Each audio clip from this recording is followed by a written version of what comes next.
शहरात गेल्या अनेक दिवसांपासून समाजसेवक, विविध राजकीय पक्षांचे पदाधिकारी तसेच नागरिकांकडून शहरातील विविध भागांमध्ये महिलांसाठी व पुरुषांसाठी सार्वजनिक मुतारा उभारण्याची मागणी सातत्याने केली जात आहे। मात्र नगरपालिकेच्या ढिसाळ आणि उदासीन कारभारामुळे ही मागणी अद्यापही कागदावरच असल्याचे चित्र पाहायला मिळत आहे। सध्या शहरात अवघ्या 2 ते 3 ठिकाणीच सार्वजनिक मुतारा उपलब्ध असून त्या वाढत्या लोकसंख्येच्या तुलनेत पूर्णपणे अपुऱ्या ठरत आहेत। परिणामी नागरिकांना नाईलाजास्तव रस्त्याच्या कडेला, भिंतीच्या आडोशाला तसेच मोकळ्या जागांमध्ये लघुशंका करावी लागत आहे।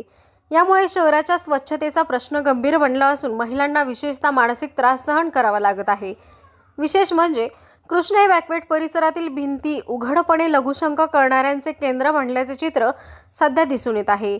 रात्रीच्या वेळी कुटुंबासह फेरफटका मारण्यासाठी बाहेर पडणाऱ्या महिला व नागरिकांना रस्त्यावर उघडपणे लघुशंका करणारे लोक पाहून संताप व्यक्त करावा लागत आहे। स्मार्ट सिटीच्या घोषणा करणाऱ्या प्रशासनाला शहरातील महिलांच्या मूलभूत गरजाही दिसत नाही का, असा संतप्त सवाल नागरिक उपस्थित करत आहेत। मागील काही दिवसांपूर्वी नगरपालिकेकडून शहरात नवीन सार्वजनिक मुतारा बसवण्यासाठी तयार युनिट्स आणण्यात आल्याची माहिती समोर आली होती। मात्र त्या मुताऱ्या अद्यापही नगरपालिकेच्या आवारात धूळ खात पडून असल्याचे चित्र आहे।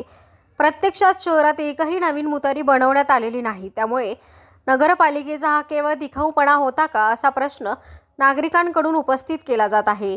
शहरातील नागरिकांच्या आरोग्याशी, महिलांच्या सन्मानाशी आणि शहराच्या स्वच्छतेशी थेट संबंध असलेल्या या गंभीर प्रश्नाकडे नगरपालिका प्रशासन जाणीवपूर्वक दुर्लक्ष करत असल्याचा आरोप आता जोर धरू लागला आहे। एखादी अनुचित घटना घडल्यानंतरच प्रशासनाला जाग येणार का? नागरिकांनी अजून किती दिवस अस्वच्छता आणि गैरसोयीचा त्रास सहन करायचा, रोष शहरभरातून व्यक्त होत आहे। दरम्यान शहरात तातडीने सार्वजनिक मुतारे उभारण्यात याव्यात, अन्यथा तीव्र आंदोलन छेडण्यात येईल, असा इशाराही काही सामाजिक संघटना व नागरिकांनी दिला आहे।